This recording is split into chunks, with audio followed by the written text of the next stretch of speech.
अगर उसे मिल जाती हैं तो वह उन्हें बता देगा। वह बाहर जाता है, लड़कियों को अपने साथ ले जाता है और उन्हें कुछ देर के लिए लाइब्रेरी के बाहर इंतजार करने के लिए कहता है। कुछ समय बाद वे अपने क्लब रूम में वापस आते हैं और उनकी आश्चर्यचकित करने वाली बात है कि एंथोलॉजी के पुराने अंक पहले से ही उनकी मेज पर अच्छे से लगे हुए हैं। इबारा और इरू एक एक कर वॉल्यूम देखने लगते हैं। जब इबारा होटारो की तरफ देखती है और उससे पूछती है कि उसे कैसे पता चला कि सीनियर के पास किताबें हैं, वह उसे एक कोने में ले जाता है और उसे बताता है कि वह जो उसे बताने वाला है वह एक राज है। वह फिर बताता है कि उसने हॉलवे में इंफ्रारेड सेंसर देखे जो सीनियर ने लगाए थे और उसे तुरंत ही कुछ शक हो गया। जब उसने दरवाजा खोला, वह कुछ छिपाने की कोशिश कर रहा था क्योंकि उसने बहुत तेज खुशबू वाला इत्र लगाया हुआ था जो ताज़ा ही लगा था। इसके अलावा अगर आप अंदर देखते तो उसने खिड़कियां खोल रखी थीं और पंखा चल रहा था जो खिड़की की ओर था। हालांकि वहां कई सारे कागज पड़े थे जो पंखे की वजह से बहुत आसानी से बाहर उड़ सकते थे। तो उसने ऐसा क्यों किया होगा? अंततः इबारा को बात समझ में आ जाती है और वह कहती है, सिगरेट। जोतारो ने हामी में सिर हिलाया और बताया कि सीनियर कमरे के अंदर सिगरेट पी रहा था और उसके पास एक रेडियो डिवाइस है जो उसे तुरंत सतर्क कर देता है जब कोई हॉलवे से गुजरता है। वह एक बहुत प्रतिष्ठित परिवार से है, इसलिए यदि उसे स्कूल परिसर में धूम्रपान करते हुए पकड़ा जाता है तो ये बहुत गंभीर नियमों का उल्लंघन होगा और वह अपने परिवार के नाम पर कोई बदनामी नहीं सह सकता। जोतारो ने दावा किया कि सीनियर ने सिगरेट और पत्र को लॉकिंग सेफ के अंदर ही रखा होगा और उन्हें इसीलिए छिपाया ताकि कोई उन्हें न पा सके, और इसलिए वह उन्हें केस का स्थान दिखाने को तैयार नहीं था। इबारा ने उसे आश्चर्य से देखा, जैसे उसने कभी नहीं सोचा था कि वह इतनी समझदार है। लेकिन तभी उन्हें सबसे ज्यादा आकर्षक लड़के सतोशी द्वारा बाधित किया गया जो एक सनफ्लावर के रूप में कपड़े पहनकर कमरे में आता है। इबारा उसे उन पुरानी समस्याओं के बारे में बताती है जो उन्होंने पाई हैं और उन्हें दिखाती है, जबकि होतारो अपना ध्यान यूरू की ओर केंद्रित करता है जो इनमें से एक अंक को बहुत गंभीरता से देख रही है।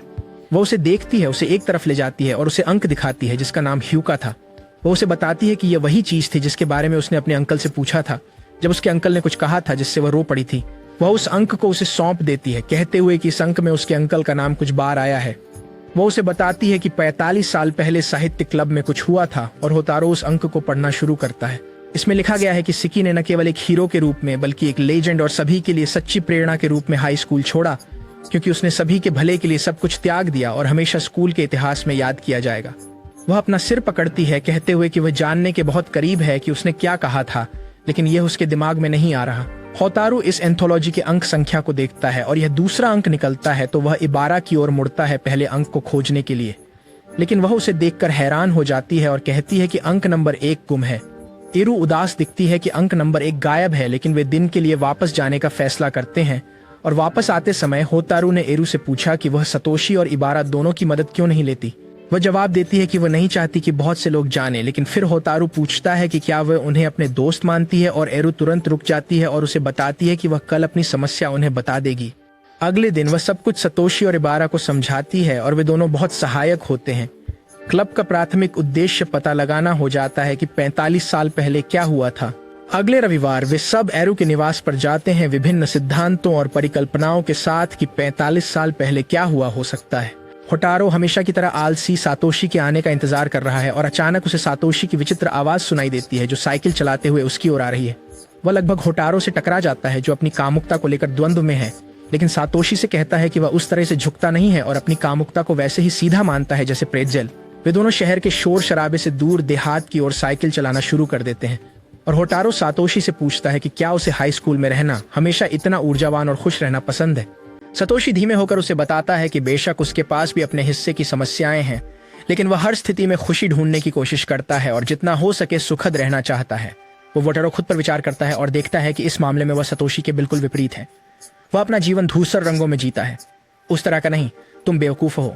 उसे बस अपनी जिंदगी को बहुत नीरस रखना पसंद है और वह लोगों से बहुत ज्यादा बातचीत नहीं करता। काफी देर तक साइकिल चलाने के बाद वे इरू के घर पहुंचते हैं जो कम से कम कहने के लिए बहुत बड़ा है। घर इतना बड़ा है कि उसमें मेरी असुरक्षाएं समा जाए, लेकिन इतना बड़ा नहीं है कि उसमें तुम सुंदर मूर्खों के लिए मेरा प्यार समा सके जो चैनल को सब्सक्राइब किए हुए हो। वे घर में प्रवेश करते हैं, उम्मीद करते हैं कि एक प्यारी सी नौकरानी उन्हें अंदर ले जाएगी, लेकिन बजाय इसके वे इरू को पाते हैं जो उन्हें अंदर लेकर जाती है। वे एक समूह के रन से गुजरते हैं जो बहुत पुराने और समय के साथ संरक्षित प्रतीत होते हैं। वे उस रन तक पहुंचते हैं जहां इबारा पहले से ही मेज के पास जमीन पर बैठा है। फ्लोर गैंग प्रतिनिधित्व करें। वे सभी मेज के पास बैठ जाते हैं और आखिरकार इरू आधिकारिक तौर पर बैठक शुरू करती है। वह कहती है कि उन सभी को अपनी अपनी थ्योरी एक एक करके बतानी होगी, जबकि बाकी लोग तय करेंगे कि क्या यह संभव लगती है या नहीं। इरू पहले शुरू करती है। उसने बहुत सारी नोट्स तैयार की हैं और हर किसी को एक एक शीट देती है। वह बोलना शुरू करती है और उसकी थ्योरी यह है कि 35 साल पहले जब त्योहार हो रहा था तब कुछ गुंडों ने त्योहार में घुसपैठ की होगी। छात्रों को परेशान करना शुरू कर दिया होगा और छात्रों द्वारा तैयार किए गए स्टालों से पैसे लेना शुरू कर दिया होगा। तत्सकी साहित्य क्लब के अध्यक्ष उनके अन्याय के खिलाफ खड़ा हुआ और छात्रों का समर्थन मिला और उनकी मदद से उसने अंततः गुंडों को बाहर धकेल दिया। जब यह सब हंगामा हो रहा था तो उसने एक गुंडे को मारा होगा जिसे एक शिक्षक ने देखा और क्योंकि वह हिंसक था उसे स्कूल से निकाल दिया गया। वह समाप्त करती है और अपने दोस्तों के निर्णय का बेसब्री से इंतजार करती है, जो सभी उसे बताते हैं कि उन्हें यह बहुत संभावित नहीं लगता। इसके दो मुख्य कारण हैं। सबसे पहले, पंक संस्कृति 40 साल पहले प्रमुखता में आई थी, जबकि जिस घटना के बारे में हम बात कर रहे हैं वह 45 साल पुरानी है। दूसरा, स्कूल ने किसी भी प्रकार के स्टॉल को जो पैसे लेकर किसी प्रकार की सेवा प्रदान करता है सख्त निषिद्ध कर रखा है, क्योंकि इससे छात्र बहुत पैसे केंद्रित हो जाते हैं। कला बनाने की बजाय वे पैसा बनाने की योजनाएं बनाने लगते हैं। तो यदि वहां कोई स्टॉल नहीं है जो पैसे लेते हैं तो वे जबरदस्ती पैसे लेने के लिए त्योहार में कैसे घुसपैठ करेंगे। हीरू वापस बैठ जाती है और कहती है कि उनके तर्क समझ में आते हैं। Satoshi the rich king mat पर लेट जाता है और पूछता है कि क्या वे बाहर बैठ सकते हैं, क्योंकि उसके पैरों में सूजन आ रही है और यह मौसम अंदर बैठने के लिए बहुत खूबसूरत है। हीरू उन्हें बताती है कि वे बरामदे के पास बैठ सकते हैं, जो तालाब को नजर आता है, और दोनों इबारा और सतोशी उत्सुकता से सहमति देते हैं। वे अपनी जगह बदलते हैं और अगला व्यक्ति इबारा बोलना शुरू करता है। वह सिद्धांत बताती है कि 45 साल पहले स्कूल को समग्र रूप से सरकार के खिलाफ लड़ना पड़ा होगा, क्योंकि वे स्कूलों पर नियंत्रण हासिल करने की कोशिश कर रहे होंगे ताकि वे विद्यार्थियों के युवा मन पर प्रचार थोप सकें और एक वफादार वोट बैंक बना सकें। हालांकि यह तब विफल हो गया होगा जब स्कूल, जिसमें शिक्षक और विद्यार्थी शामिल थे, एक हो गए और उनके प्रचार के खिलाफ धक्का मारने लगे, जिससे कई हड़तालें और विरोध प्रदर्शन हुए होंगे। इन सब के बीच सिक्की इन विरोध प्रदर्शनों का सच्चा नेता हो सकता है, और यदि वह सरकार के ध्यान में आया तो उन्होंने अपनी ताकत का इस्तेमाल करके उसे स्कूल से हटवा दिया होगा। होतारो और सतोशी दोनों उसके द्वारा प्रस्तुत किए गए सिद्धांत को मानते हैं, लेकिन ये भी कहते हैं कि इसमें कुछ असंगतियां हैं। लेकिन उससे पहले सतोशी कहता है कि उसे बहुत भूख लगी है, तो हीरू उनसे कहती है कि रसोई में आओ और सिद्धांत पर चर्चा करो, जबकि वह उनके लिए कुछ ओनिगिरी बनाती है। सतोशी स्पष्ट रूप से हीरू द्वारा हाथ से बनाए गए ओनिगिरी से बहुत खुश होता है, जो इबारा को नाराज करता है। वे सभी सहमत होते हैं। मेज पर बैठो जब हीरू सुंदर महक वाले व्यंजन बनाने लगती है, जिसे वे सब बड्ढे चाव से खाते हैं। वह सामग्री से दूर है, लेकिन एबेरा अभी भी सबसे अच्छी है। सतोशी समझाता है कि उसका सिद्धांत भी लगभग वही है, लेकिन पूरी तरह से नहीं। वह अखबार की खबरों वाले पृष्ठों का एक गुच्छा बांटते हुए अपना सिद्धांत समझाता है। वह दावा करता है कि 45 साल पहले सत्ता संघर्ष सरकार और शैक्षिक संस्थानों के बीच नहीं था, क्योंकि सरकार वास्तव में समृद्ध समय में एक शांतिपूर्ण शासन चला रही थी। उस समय का मुख्य सत्ता संघर्ष छात्रों और शिक्षकों के बीच था। शिक्षकों को छात्रों को पढ़ाई पर ज्यादा ध्यान केंद्रित करने के लिए प्रेरित करना चाहिए था, जबकि वे उत्सव के दिनों को कम करने की कोशिश कर रहे थे, जिससे छात्रों और शिक्षकों के बीच सत्ता संघर्ष हुआ, जिसमें सिक्की ने एक शिक्षक को घूंसा मारा, जिसके परिणाम स्वरूप उसे कॉलेज से निकाल दिया गया। उसने विरोध प्रदर्शन के बारे में अखबार की कतरने दिखाई, लेकिन होतारो का दावा है कि यह बात नहीं हो सकती, क्योंकि प्रदर्शन जून में हुए थे, लेकिन सिक्की को अक्टूबर में स्कूल से निकाला गया था। अब और तब के बीच एक लंबा अंतराल है, इसलिए उसे विरोध प्रदर्शन से संबंधित नहीं निकाला जा सकता। यून सतोशी बैठ जाता है, दावा करते हुए कि उसके पास कोई और उज्जवल विचार नहीं है। अब वे सभी होतारो की तरफ देखते हैं, जो अचानक बहुत सचेत हो जाता है, क्योंकि उसने वास्तव में कुछ नया नहीं लिखा है, क्योंकि उसने जो कुछ भी लिखा था उसे अन्य लोग पहले ही चर्चा कर चुके थे। वे सभी उस पर बोलने का दबाव डालने लगते हैं, जिससे वह दबाव महसूस करने लगता है और खड़ा हो जाता है और पूछता है कि बाथरूम का रास्ता कहाँ है। हीरू उसे निर्देशन देती है और वह चला जाता है। रास्ते में वह एक कमरे को देखता है, जो हीरू का कमरा निकलता है। वह अंदर झांकता है और देखता है कि उसने इन सभी सिद्धांतों को इकट्ठा करने में बहुत मेहनत की है, जिससे उसे अपनी मेहनत की कमी के लिए बुरा लगता है। वो बाथरूम में जाता है, फैसला करता है कि वह भी अब से गंभीरता से मेहनत करेगा और कोई भी सिद्धांत खोजने के लिए अपना दिमाग लगाना शुरू करता है जो इस रहस्य को सुलझा सके। आखिरकार कुछ मिनट बीत जाने के बाद उसे एक सिद्धांत सूझता है और वह बाथरूम से बाहर आता है। वह बैठता है और उन्हें बताता है कि हो सकता है उसे कुछ मिला हो, और वे सभी उत्सुकता से सुनते हैं। वह बताता है कि यह रहस्य कई हिस्सों में बंटा हुआ है। सबसे पहले हमें पता है कि जून में एक घटना हुई थी, लेकिन फिर सिक्की ने अक्टूबर में स्कूल छोड़ दिया, इसलिए बीच में कई महीने हैं।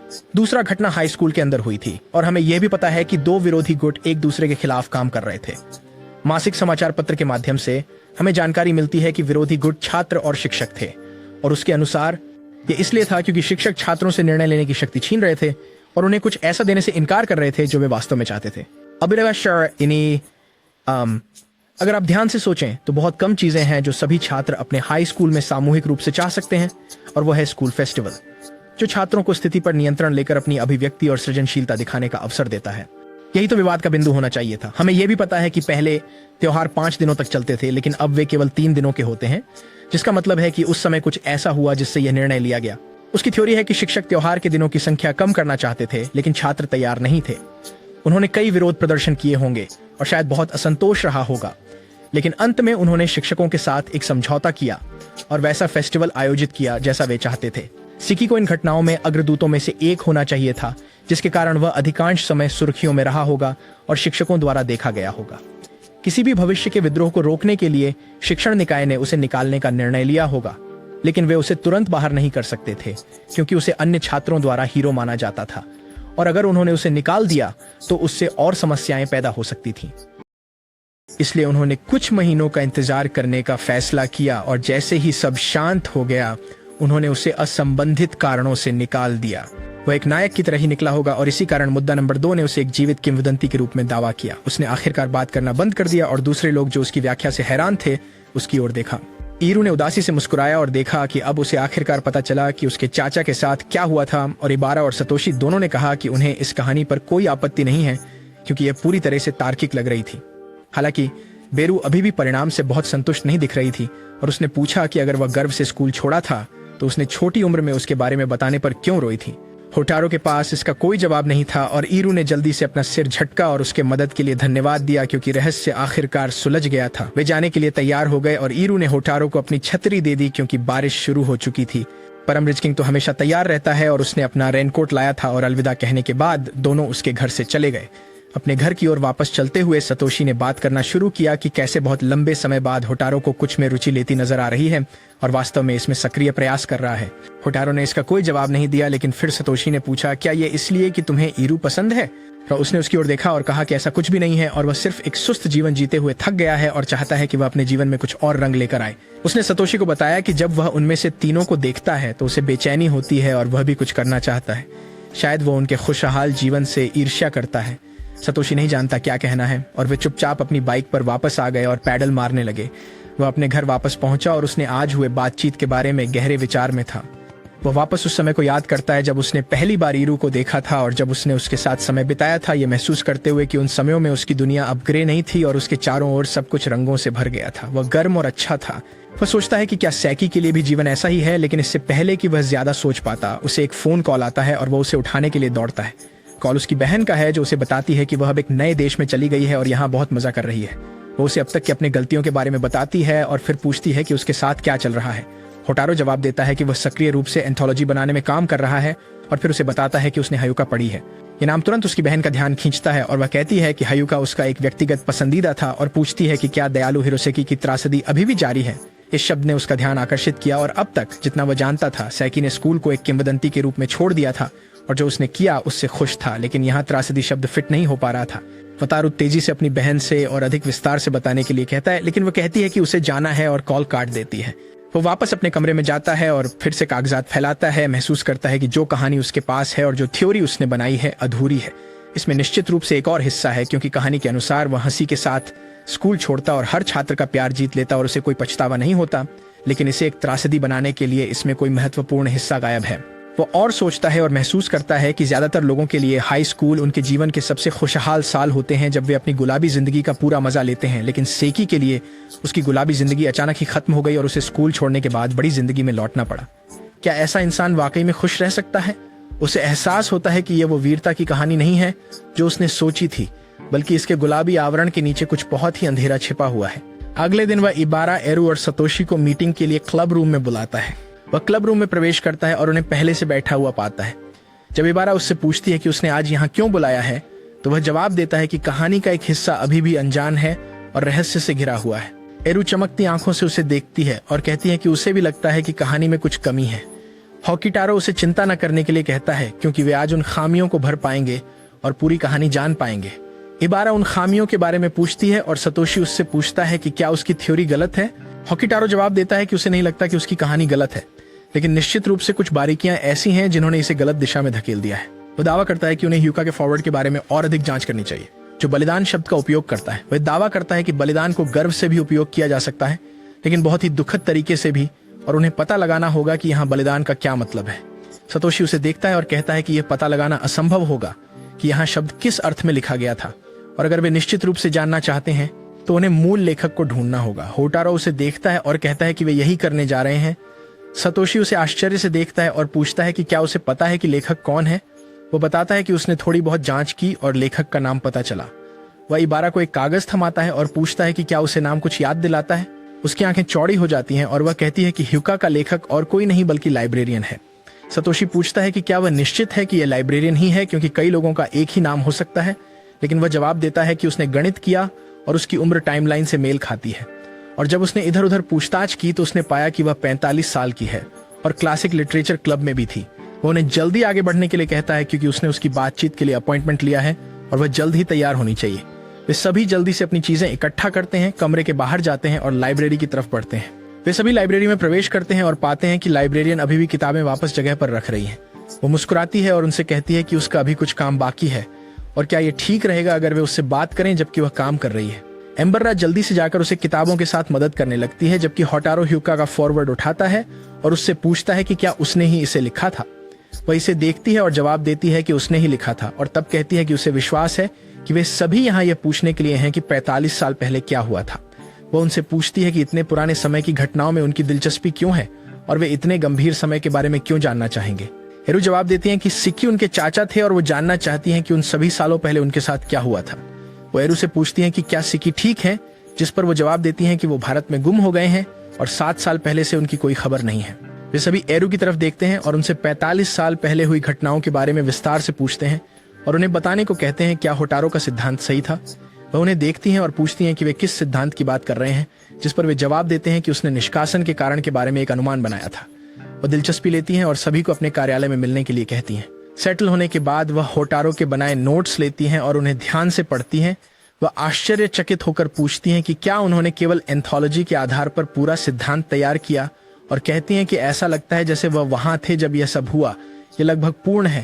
हालांकि होटारो उन्हें बताते हैं कि उनका मानना है कि सिद्धांत का कुछ हिस्सा अधूरा है और वे जानना चाहेंगे कि क्या सेकी ने सभी छात्रों की तरफ से निष्कासन लिया था और क्या स्कूल ने यह स्वेच्छा से किया था या इस सब के पीछे कुछ और भी है। वह उदास होकर नीचे देखती है और बताती है कि वह सही है और कहानी का एक हिस्सा गायब है। वह घटना को याद करती है जब वह बहुत छोटी थी और हाल ही में हाई स्कूल में शामिल हुई थी। तब स्कूल फेस्टिवल बहुत बड़ी बात हुआ करता था और पूरी सिटी छात्रों से भरी रहती थी जो किसी भी उत्सव में शामिल होना चाहते थे। माहौल बहुत ही ऊर्जा से भरा होता था और स्कूल फेस्टिवल उस समय के किसी भी छात्र के लिए सबसे महत्वपूर्ण चीजों में से एक था। हालांकि उसके अनुसार जिस साल उसने हाई स्कूल में दाखिला लिया, स्कूल फेस्टिवल थोड़ा ज्यादा ही बढ़ गया और कुछ छात्रों के बीच टकराव हो गया, जिससे प्रिंसिपल ने छात्रों पर बमबारी करते हुए निर्णय लिया कि स्कूल फेस्टिवल को 5 दिन से 2 दिन तक कम किया जाए और छात्रों पर बहुत सारी पाबंदियां लगाई जाएं। सो पूरे स्कूल में हंगामा हो गया। वहां रैलियां और बैनर थे, यहाँ तक कि ये एक पूरा आंदोलन बन गया जहां छात्रों ने स्कूल पर अपनी इच्छा थोपने की कोशिश की। इस आंदोलन को एक चेहरा चाहिए था जिसके पीछे लोग एकत्र हो सकें, लेकिन यह सुनिश्चित किया गया कि आंदोलन के नेता को इस सब के खत्म होने के बाद कड़ी सजा दी जाएगी। असल में आंदोलन का नेता अपनी पहचान छिपाने में सफल हो गया, जिससे सेकी को आंदोलन का क्रेडिट लेना पड़ा और परिणाम भोगने पड़े। उसके अनुसार सेकी एक शांत व्यक्ति था जो किसी भी प्रकार के संघर्ष से नफरत करता था, इसलिए वह वास्तव में प्रतिरोध नहीं कर सका। विरोध बड़े और बड़े होते चले गए, यहाँ तक कि शिक्षकों को 5 दिन के फेस्टिवल को फिर से लागू करना पड़ा, बजाय 2 दिन का संकट बनाने के। उस रात छात्रों ने अपने बैनरों और पोस्टरों को एक बड़े बोन फायर में जलाया, लेकिन यह जल्दी ही बेकाबू हो गया और स्कूल की एक पुरानी इमारत जलकर राख हो गई। फायर फाइटर्स को आग बुझाने में पूरी रात लग गई। अगले दिन शिक्षकों को किसी को उदाहरण बनाने की जरूरत थी और आंदोलन के चेहरे से बेहतर कौन हो सकता था। अंत में उन्होंने सेकी को स्कूल से निष्कासित कर दिया और एक भी छात्र उसकी रक्षा के लिए नहीं उठा। सब चुप रहे और सेकी को एक बलिदानी भेड़ बना दिया। इसमें कुछ भी नायकत्व जैसा नहीं था। सबने अपने साथी को अपनी आंखों के सामने बलिदान होते देखा, जबकि वह मदद के लिए रोता रहा, लेकिन सभी ने उसकी पुकार अनसुनी कर दी। वह उनकी ओर देखती है और बताती है कि यह पूरी कहानी है और पूछती है कि क्या उनके पास कोई और सवाल है। ईरू उठते हैं और मुद्दा नंबर 2 ह्यूका के नाम के बारे में पूछते हैं। वो जवाब देती है कि ह्यूका वह नाम है जो खुद सेकी ने चुना था और उसे नहीं पता कि उसने वह नाम क्यों चुना। अचानक होतारो एक ठंडी आह भरते हैं। वह नीचे की ओर देखते हैं और उनसे पूछते हैं कि वे कैसे नहीं देख पाए कि इसका मतलब क्या था। वे सभी उसे उत्सुकता से देखते हैं, ये जानना चाहते हैं कि इसका वास्तव में क्या मतलब है। वो जवाब देते हैं कि ह्यूका शब्द सिर्फ एक मूर्खतापूर्ण शब्द खेल है। सब लोग उसे हैरान होकर देखते हैं, लेकिन धीरे धीरे लाइब्रेरियन को समझ में आता है और यहाँ तक कि एडिबारा और सतोशी भी समझने लगते हैं कि ये क्या है। लेकिन इरू पहले की तरह ही अनजान लगती है। वह उससे पूछती है कि उसका मतलब क्या है और होतारो उसे स्पष्ट शब्दों में समझाता है और कागज के एक टुकड़े पर लिखता है, जिसे वह पढ़ती है और उसकी आंखों में आंसू आ जाते हैं। ह्यूका का अंग्रेजी में प्रत्यक्ष अनुवाद आइसक्रीम होता है। उसने जानबूझकर इसका नाम ह्यूका रखा क्योंकि वह पूरी घटना के बारे में अपनी सच्ची भावनाओं को किताब में छिपाना चाहता था। उसने यूका को आइसक्रीम पर एक शब्द खेल के रूप में लिखा, क्योंकि वास्तव में वो आइसक्रीम कहना चाहता था। वह चिल्लाना चाहता था कि विरोध का नेतृत्व वही नहीं कर रहा था। वो उसे बताती है कि अब उसे याद आया कि वह क्यों रोने लगी थी।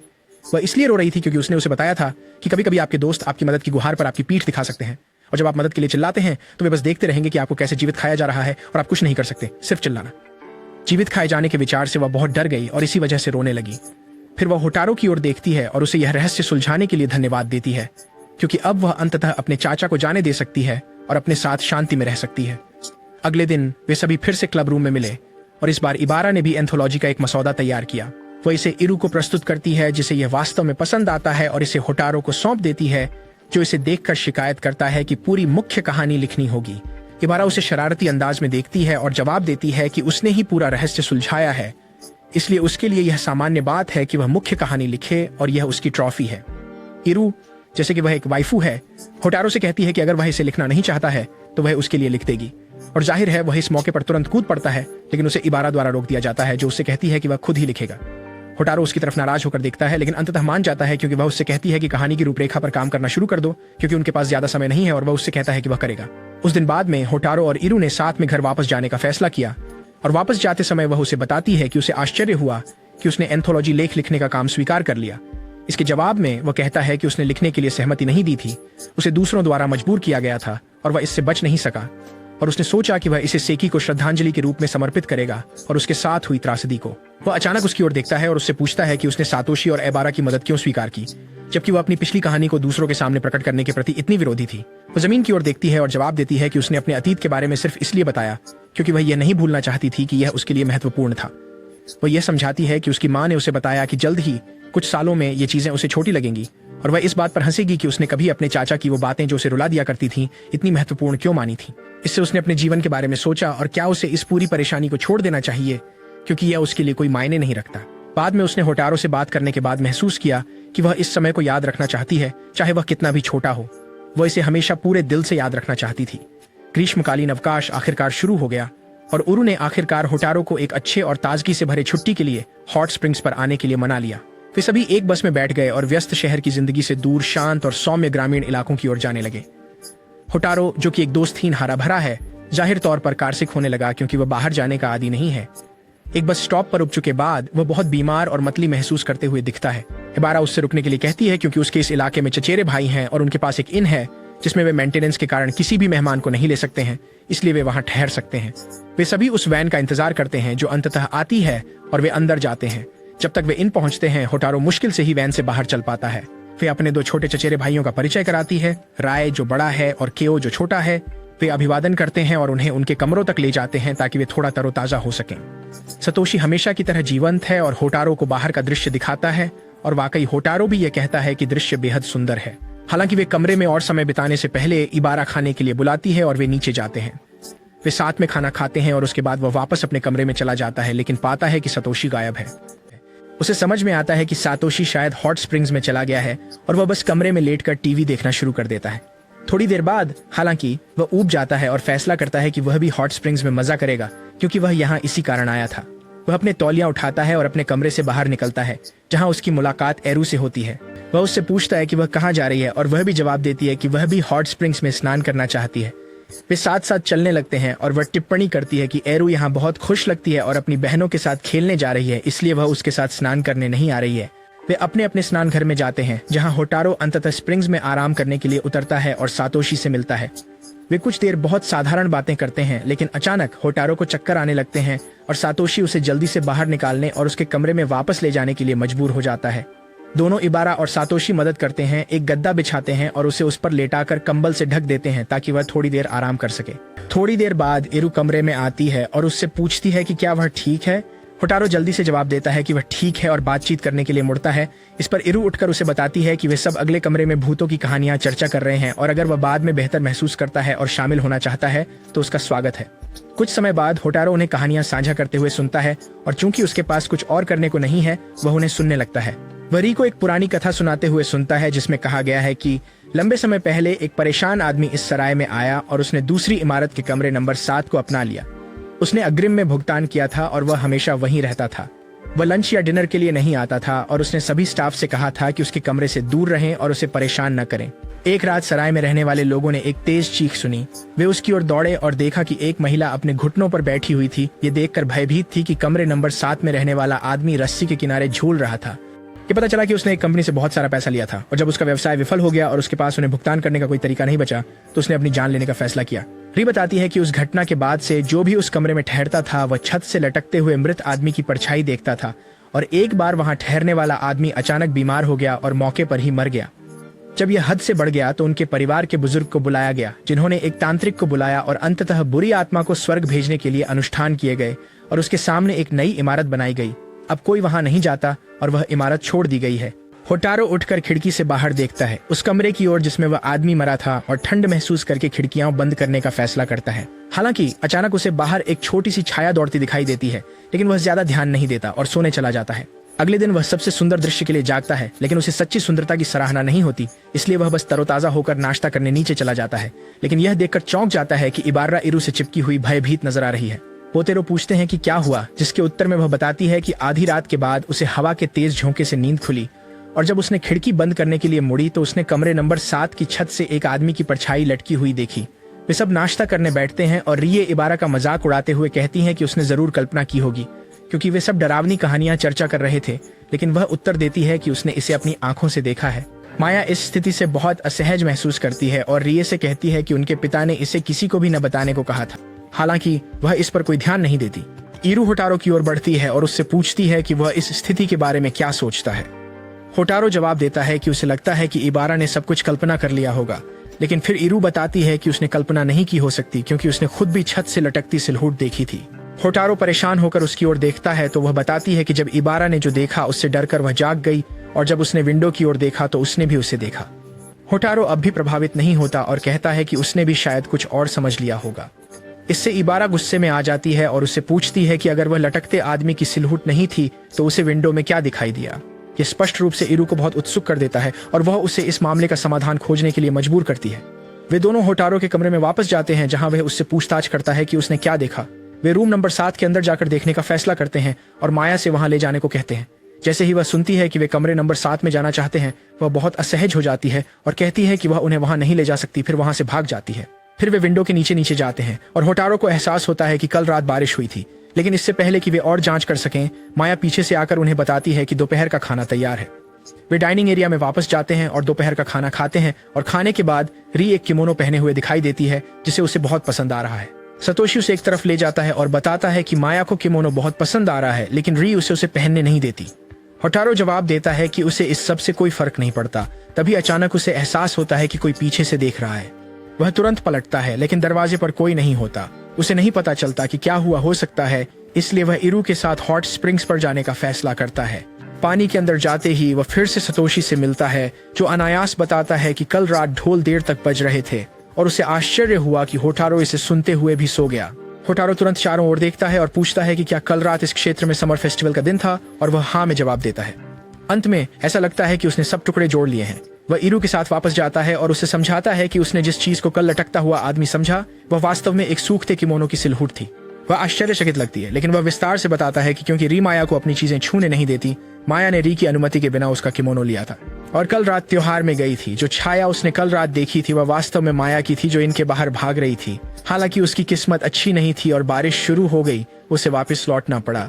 अब जबकि किमोनो पूरी तरह से भीग चुका था, वह परेशान थी क्योंकि माया इसे अगली सुबह जल्दी ही देख लेगी। इसलिए वह कमरे नंबर 7 के अंदर चली गई, यह जानते हुए कि वहां कोई नहीं आता है, और किमोनो को सुखाने के लिए टांग दिया। यही वह चीज थी जिससे एरू और इबारा डर गए थे। अब सब कुछ बिल्कुल स्पष्ट था और फिर से एरू होतारो की विवेकशीलता से चकित थी। उसने कहा कि यह दुखद है कि माया को केवल एक किमोनो पहनने के लिए ऐसा करना पड़ा, लेकिन वह उन्हें दूर से देखती है, एक दूसरे की मदद करते हुए। उन्हें सूर्यास्त में खुश देखकर कि वे कम से कम एक दूसरे की मदद कर रहे हैं, जैसे सभी भाई बहन करते हैं। जबकि होतारो धीरे धीरे चलता है, भविष्य के रहस्यों का डरते हुए।